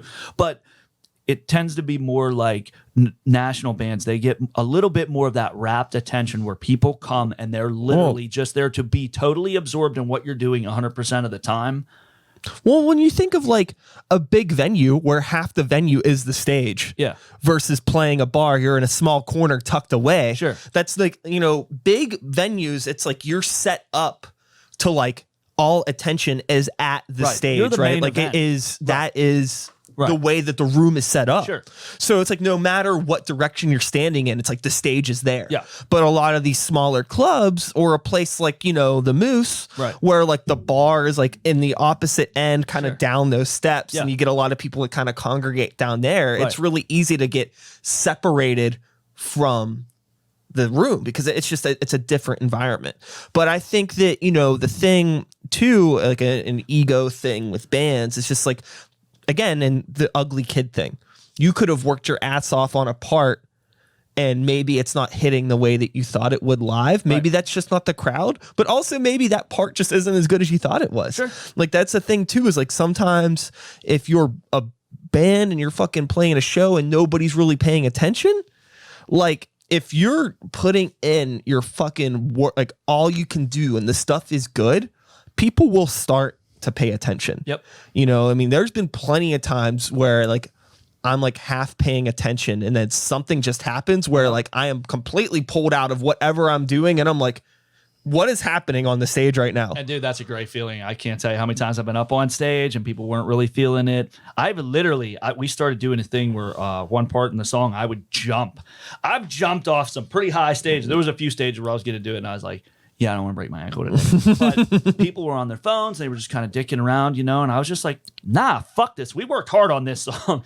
And I literally jumped right into the crowd and started, not aggressively, but getting right in people's faces, like grabbing people by the shoulder, Yeah, what I mean? totally. And it pulled them right back in. When you're in a spot where people aren't, it's not that they're not feeling you, like people aren't booing you and shit, but especially when you're the front man, you're very attuned. I don't know about you, but I'm very attuned to the crowd. Like I know when people are paying attention, and it's so hard to put your blood and sweat and tears and pour your soul out there into the performance when you can tell you're only connecting with maybe a small percentage of the audience. But when you do bring them around, man, that is a good feeling. Well, that's what I'm talking about with having that ego on the stage and keeping it on the stage. Yeah. You know, you want to have a little bit of that attitude. It's almost like a punk rock ethos where it's like, no, motherfucker, you pay attention to me. Right. And you can try and maybe it'll work. Maybe it won't. Sure. But all you can do is fucking try. Failed sometimes. Right? Yeah. Yeah. I think that just try. Right.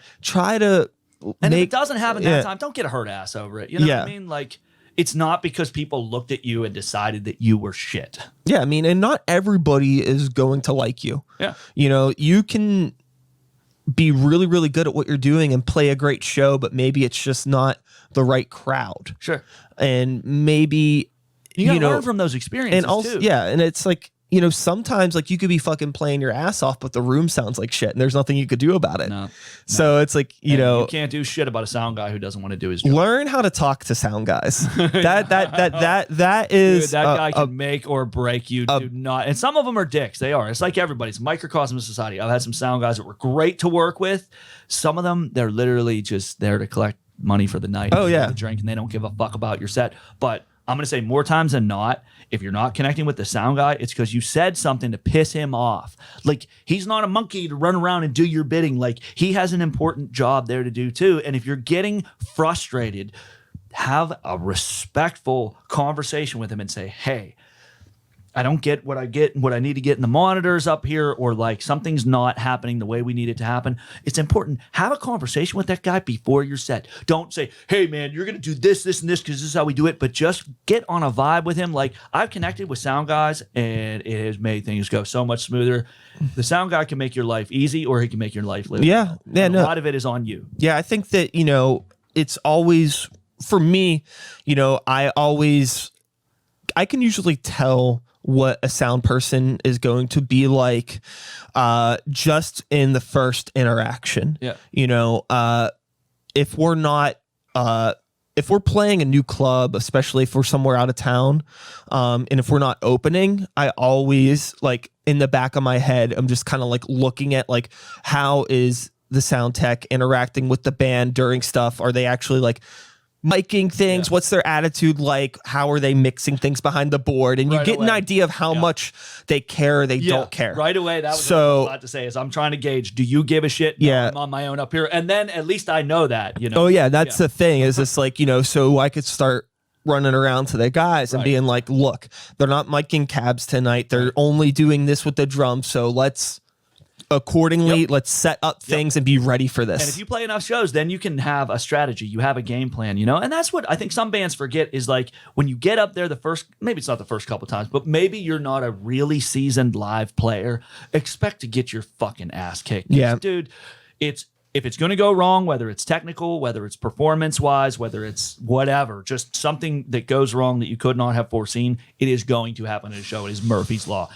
90% of the time, if something gets fucked up, you'll have a part that you nail every single time. You guys know it like the back of your hand. You'll fuck it up at a show. Mm-hmm. You're amped up. You know, you got people talking. There's noise. You're playing in a different setting. You're running your setup differently than you normally do in your rehearsal space. I mean, getting used to playing out live and rolling with the punches is every bit as important as doing your job up there and performing well. That's like probably the best thing that a band can get from playing shitty shows.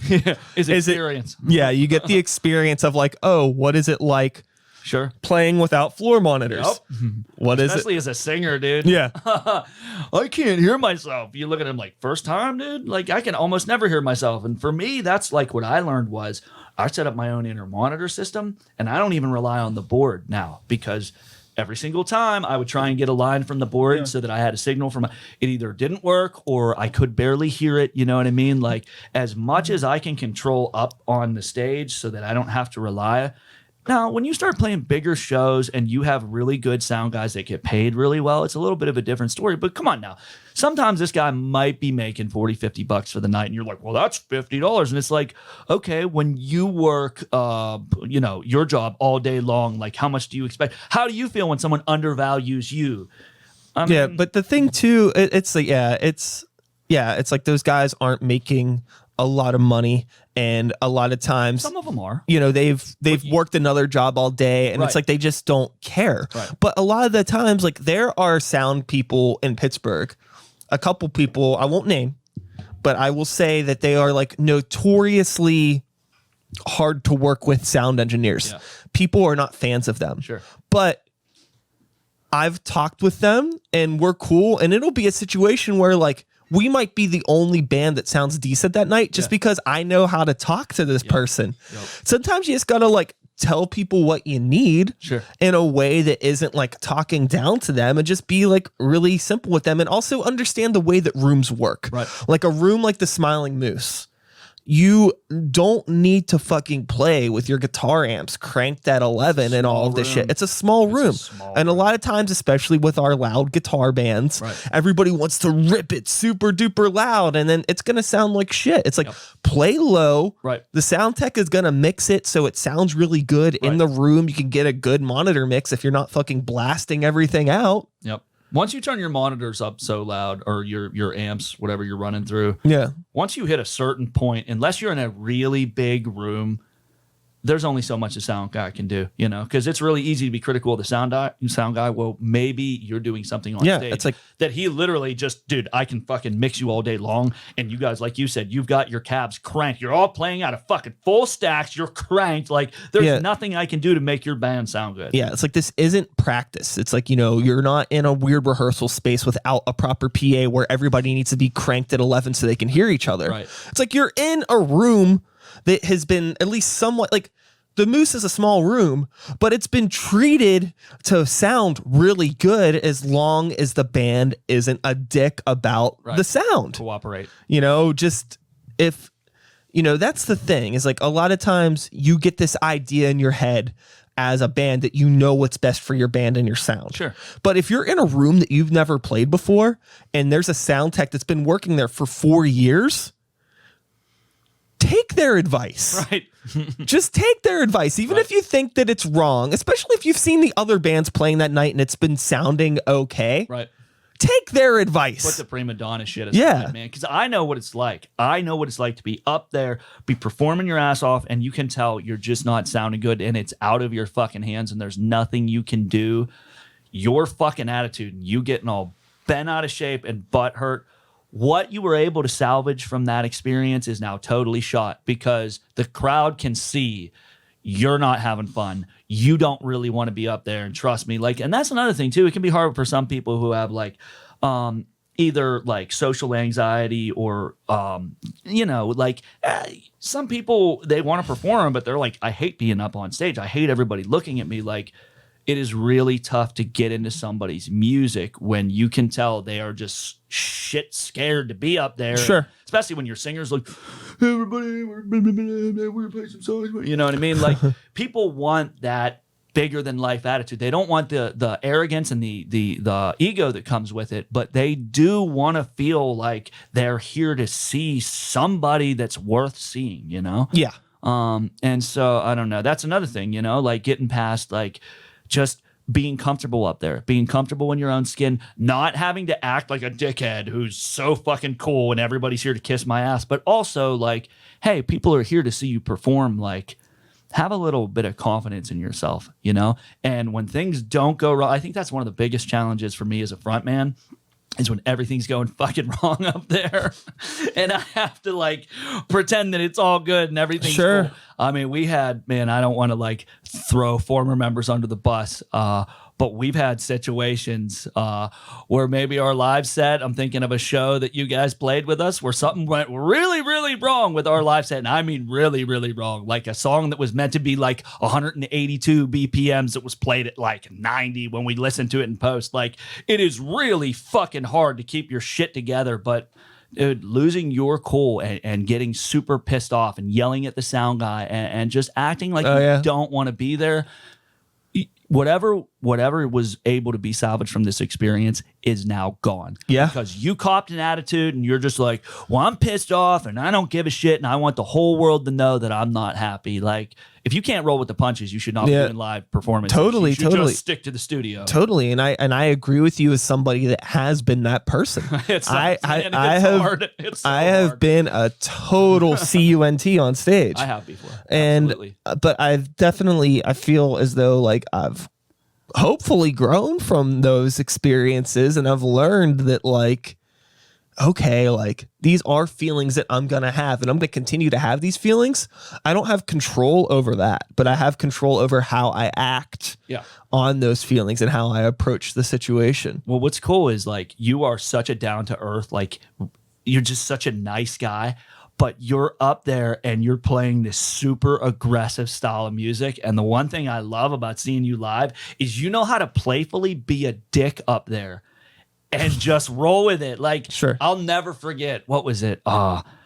You were doing something on stage and you were like, oh, we're going to blah, blah, blah. And you were like having a moment with the crowd. And I'm out there being Mr. Smart Guy because I love to like yell stuff up and just have a good time. And you looked over and you're like, shut the fuck up, Jerry. The whole place started howling, dude.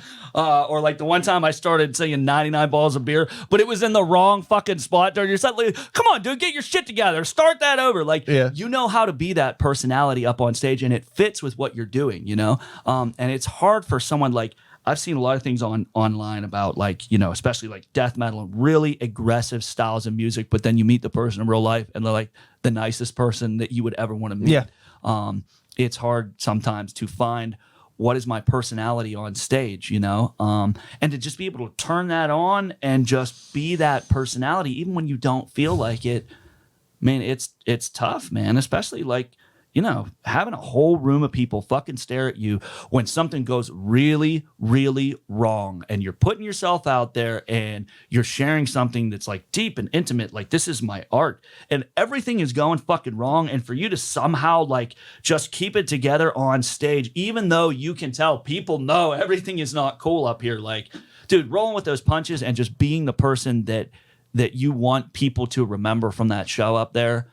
Man, it can be a real battleground sometimes, but I don't know. Like I said, if you can't roll with that shit, don't bother with live performances because as fun as it is, shit goes wrong a lot. And if you're not able to deal with that, I don't know, man. I just don't stick to those smaller shows where it's just about a good time. Like if you're trying to do a real performance and maybe you don't think you're Guns N' Roses at a fucking arena, but you're trying to take it serious and you want to put on a really polished professional performance, shit is still going to go wrong. The most important thing about, like you said, like even if you're in a local unsigned act and you want to have that attitude of professionalism, everything is always fucking cool. Even if you have to talk about how everything's fucked up, just keep it rolling. You know what I mean? Keep putting yourself out there, even when you just feel like, dude, I'm just dying up on stage. I just want to either walk off stage or just totally put my head down and fucking get through this so I can get out of here.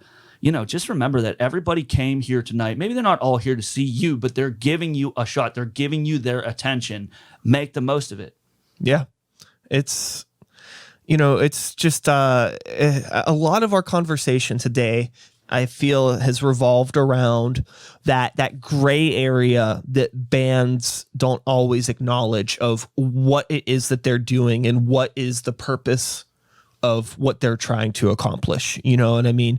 Like a band like Greywalker, you know, I feel we operate on a scale that is very professional, but we have a very relaxed approach to it in terms of, you know, we're very realistic about what we're able to accomplish. We talk to each other about what we can do, what we expect of the band, and what we expect of each other, and we just go with it. Yeah. You know, and it's a thing where it's like, you know, let's get this out here now. Like, you know, we can't play this many shows. It's like realistically, we all are adults with full-time jobs. Some of us have kids. Some of us are like still, you know, we've done like, some of us are still in like college doing like weird, like extracurricular learning stuff. Like there's all this mixture of things. And it's like Greywalker's only one component of our lives. Right. So it's like realistically, if we break this down, this is how many shows we can realistically play in a year.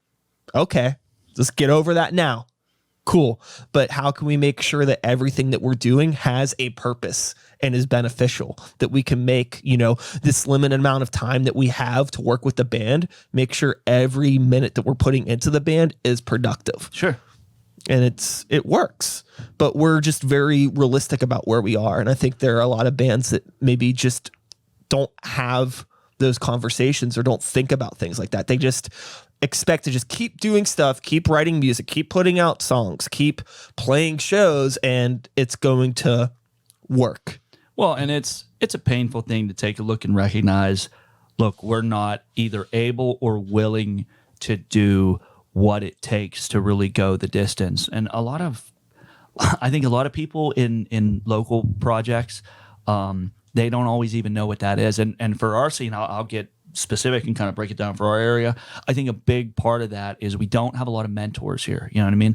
That's why when I find somebody like my buddy Lee Caruso or Sid Riggs, Sid actually called me a little bit ago. I'll call him back. Maybe we'll get some sushi with him. Yeah. When I find somebody like that, and it's not just because, like in Sid's case, Sid has worked with like legit professional artists. I mean, he's recorded like some really big names. I mean, he's played on stage. He played with Rob Halford. You know what I mean? Yeah. Like, this guy has done some real fucking shit. You know what I mean? Like, he actually reached out to Julie and I. He saw us. I swear it was on your show.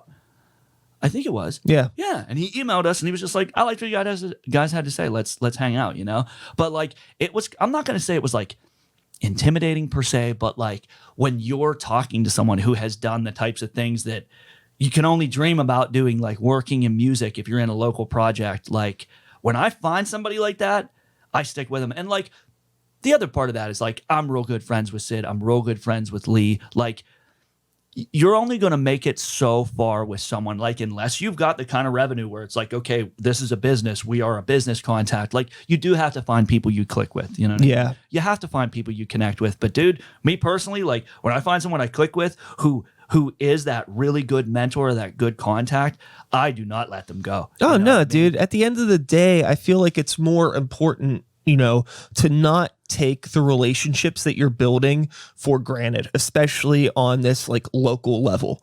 It's like, what is life at the end of the day, right? Like, I know people in very successful bands that are still like lonely motherfuckers. Right. Like maybe they're touring, but they have nothing to come home to. Yep.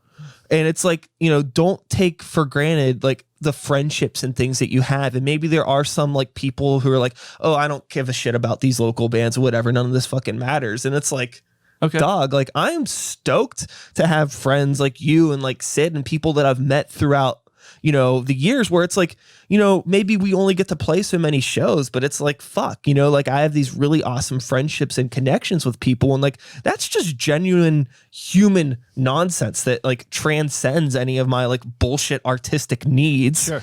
It's just like, there's so much more to life than like your selfish creative output. Right. And it's really easy to get wrapped up in forgetting that. Yeah. But it's so important to remember it. Yeah. Well, and we're talking a lot of like, I would call just normal life stuff that plays into our music and our projects and stuff like that. And the big thing that I think I hear it talked about in podcasts, and I've had this conversation with a lot of people in connection with working with, bands and doing shows and with just music in general.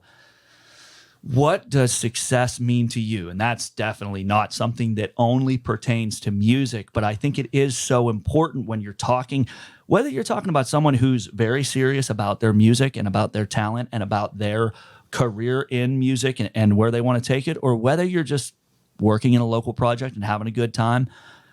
What does success mean to you? And like you said, you've talked to your band a lot about like what our goals are as a band. I think it's very painful for people who they love music and they love playing. And come on, I think a lot of us get into music at a younger age thinking, at least in the back of our head, hey, maybe it could happen, what I mean? Totally. And I think it is a very painful thing to have to reevaluate and say, okay, I've been playing for a while, or wherever you're at in your situation, to reevaluate and look at it and say, I'm taking a look at the real odds and the reality of my situation, like, let's really talk about, hey, come on, 5 years from now, do we see ourselves like either touring nationally or on the verge of it or signed with a major label? Like, and if we do feel it's possible, to your point earlier, let's talk about what we need to do with the project. And every single thing that we're doing had better be towards these goals. Because if you're looking to seriously make it somewhere in music,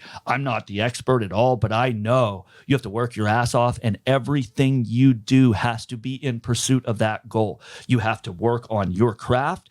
You have to learn as much as you can. You have to network, like, and especially nowadays when even bands that we look at and they're getting play on major forums and their national projects. I mean, a lot of them still have day jobs. It's not like the age of the rock star is kind of dead. You know what I mean? Like, Sure. Bon Jovi, like, owning the world and fucking 10-car garages. Like, in our genre, you said earlier, like, why are we getting our ass kicked? Why is pop and, you know, I don't think you said it, but why is pop and hip hop and now country, like, why has rock really sort of lost its king spot, you know, in popular music? And does it really matter? I don't necessarily think so, but being realistic and being honest with yourself and the people you're working with about what are our goals, are they reasonable, and let's just be honest about how we want to go about doing whatever it is we want to try and do. I think part of it is, for so many, that we have to look at the long shot of, are we really going to do something, even moderate success, you know, even modest success in music. It is so challenging. It takes so much work. Even if you just want to do something, like me personally, I will tell you, I have worked really, really hard on my own performance. I took voice lessons for 6-8 months in preparation for doing this EP. I had to look at myself and being like, man, I've been singing for 10 years. I don't really know how to sing. You know what I mean? Like, I know how to do what I've been doing, but like, I don't really know proper technique whatsoever. I've never been properly trained. Well, maybe I should go take some lessons and invest some money and learn from someone who can teach me. And I'm still learning every single day. I watch tutorials, dude. You can scream like a motherfucker. I can scream, but I'm telling you right now, for years I've been doing it wrong. It's a very regular occurrence for me in rehearsal. Towards the end, I'm losing my highs. On the stage, I lose my highs all the time. And you know that's from doing improper screaming techniques. I'm sitting there like a noob, like I just joined a band. Like, well, let's look up fry scream. You know what I mean? Let's look up false chord. Let's sit here and be humble. I'm going to dumb it down and pretend like I just started singing, because even if you're good at what you do, you can always learn something more. And for me, I really had to go back to the rudiments and actually learn, because like some people, like, they either have a parent or they're involved in a project young, they get exposed to music and they learn, or even if you just took an instrument up, you know, when you were in school, not everyone had that experience where they learned the proper way to do something, where they got a good foundation, whether it's proper technique or music theory, or just learning from someone who is good at it and can teach you, hey, here's a good way, here's some good hacks to get good at that. Like, I think so many of us have just started playing for fun, and then it's like, well, I want to be really good, or some of us maybe think they're already really good.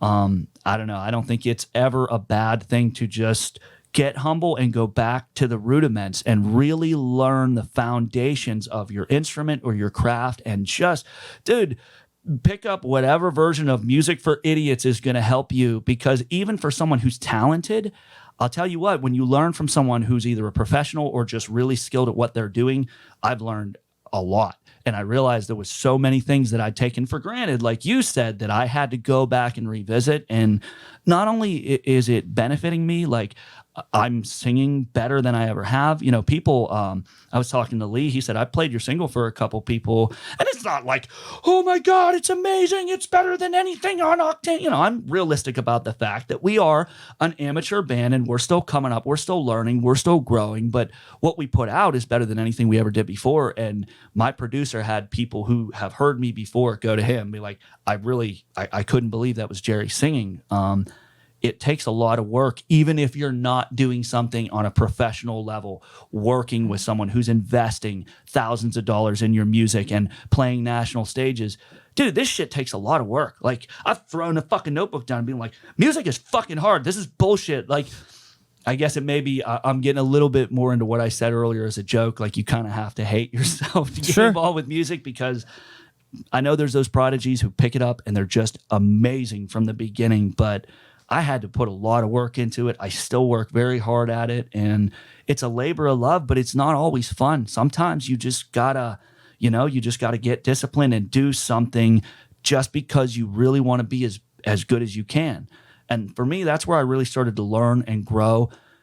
I guess it took me seeing how much I still had to do to really grasp where I was at, to get realistic about where I was at with my performance and with my level of talent and my level of experience, and really start growing, you know what I mean? And reaching out to people who knew more than I did, and just saying, hey man, like, I'm a singer in a band. I don't really know how to sing. Like, I'm still getting better at doing different scream techniques so I don't blow my voice out, you know? Yeah. Like, but for me, it's fun. Like, I like learning new things. I love music. It's been challenging, and I don't know, going back to the rudiments, for me, it's helped me tremendously. It's been a great experience. Yeah, I think that if you're not willing or even thinking about challenging yourself or continuing to grow, it's like, what's the point of continuing to be in the band? If it's just for fun. But Yeah. again, be honest with yourself and the other people you're playing with. Mm-hmm. Yeah, and it's just, it creates, again, that gray area of bands in a local or underground music scene where, like, you have the bands that are doing it for fun and the bands that are really, really trying, but it all gets mixed together. Yeah. And like, how do you, again, like I said, I never want to be like a gatekeeper or try to like police a local music scene. But I just think it's like, as a band, if you are trying to get to that next level, but you still have to operate in this like DIY atmosphere, you got to start being very hyper aware of who you're interacting with, the bands that you're playing with, the promoters that you're working with, the venues that you're playing at, Sure. and just starting to paint a picture of your band that from the outside just showcases a more professional appearance within like a DIY spectrum. Because it's like, we don't have like a wide variety of clubs to play. So And they're shrinking. if you're trying to play like only good places, Yeah. You don't want to have a rep, like a fucking it's all good. You don't want to have like a past show itinerary that is like the same 4 venues over and over and over again. It's tough. But then that's when it goes back to how many venues have we lost in the past year? Well, that's when it goes back to like, are you better off only playing Only doing one so many show shows, right. every so often, even if you want to play more? You can break into other markets too. Yeah. And I think part of that is, it's definitely easier to do that if you're willing to do some covers, and some bands are willing to do it and some bands aren't, and that's okay.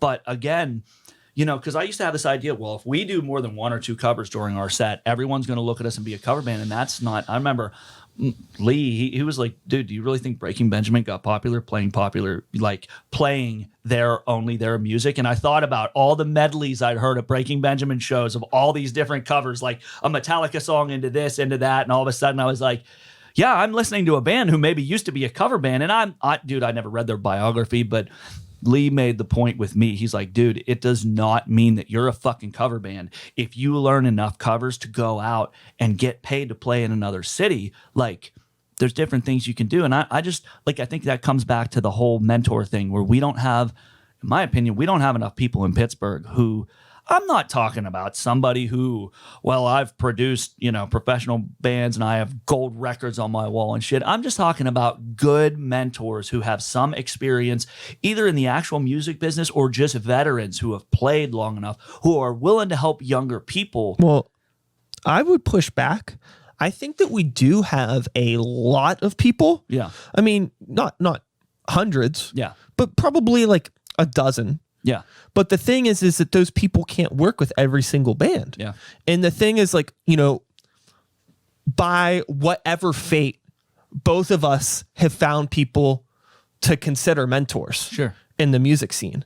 And what have we done but just like work hard and network and put ourselves into a position where these people find out about us and reach out. Right.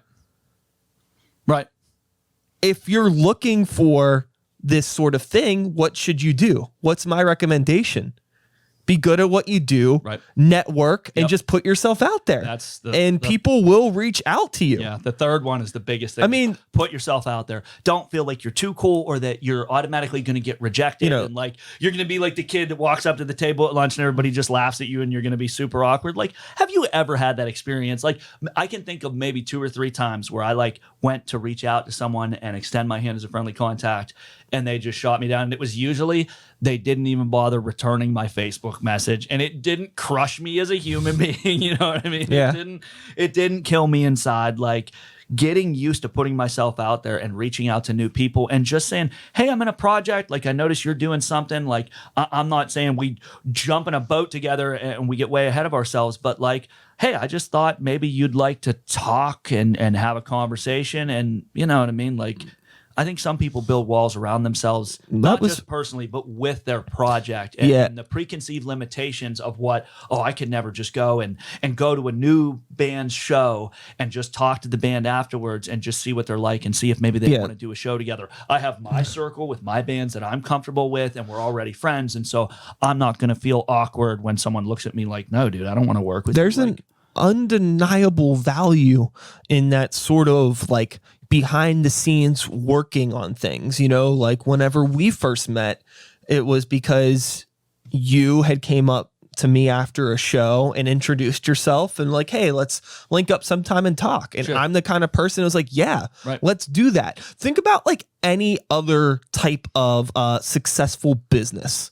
Like, these are people that like do like, they do lunch and they have meetings and they have all of these things. Who's it's like that person, I want to meet you, and then they make plans just to meet because we're involved in a similar business. It's like, take advantage of those opportunities in the music atmosphere. And if like you're not getting those opportunities, then you're not putting yourself out there, or you create them.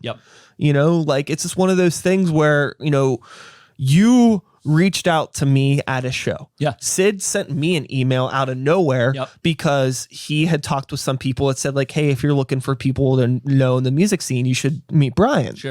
And then Sid met you guys through me, and it's become like this whole thing. Maybe that's a point we should make, just in case anybody's watching. Like, man, I know we're just playing local shows and just kind of pursuing our passion. I'm not thinking I'm going to get rich off this, but I would like to meet some of these people. I would like to meet someone who's produced a professional band and talk to them about my project without it being some bullshit Facebook scam where someone's going to charge me like $200 a month and really just, it's going to be a bunch of bullshit. Like, you and I really, we didn't know each other in high school. Like, we didn't just meet, and maybe some people look at what they perceive in the scene as different cliques, and it's just like, oh, well, they're buddies and they only work with one another. And, here's me on the outside of it, and they get different shows and different opportunities, and they act like their project is something. Like, for one, dude, I do not like when someone in a local scene starts acting like it's the cool kids table. You know what I mean? Yeah, like, it's like, dude, none of us are playing arenas. Like, none of us are touring nationally. Like, let's not get ahead of that. Let's not get above ourselves. But the other part of that is we didn't meet by mistake. Like, we intended to seek each other out and decide, hey, let's see if we might want to work together. Yeah, that's the thing too, where like whenever there are people that are being negative in some way, it's like, I'm almost kind of like, you know what? If you don't think anything cool's going on, I don't even want you to know about the cool shit. Right. You just kind of stay in your own little negative bubble. And then me and all the homies are going to go get sushi. Yeah. So fuck you. Go pee in your section of the pool way over there. Yeah. Well, you don't need to know about what we're doing. Completely unnecessary. So speaking of sushi, I am hungry. Yeah.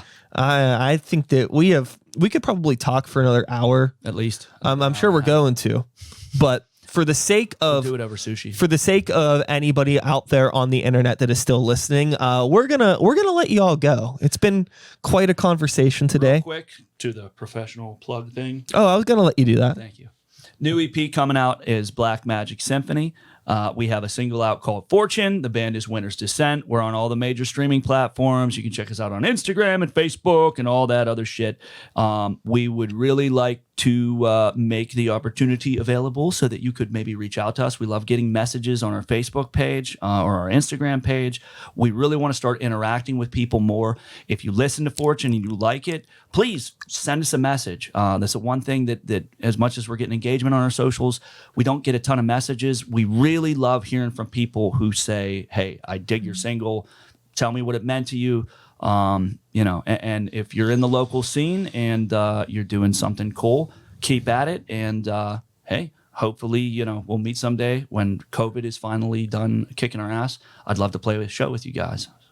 Hell yeah, brother. I appreciate it. So normally this is the point in time when I say goodbye, but we're not. This isn't a goodbye. Yeah, we're gonna get some sushi. We're getting some fucking lunch. So to everybody out there on the internet, goodbye. Thanks for hanging out. I haven't done an intro for this episode. I'm not gonna do an outro either.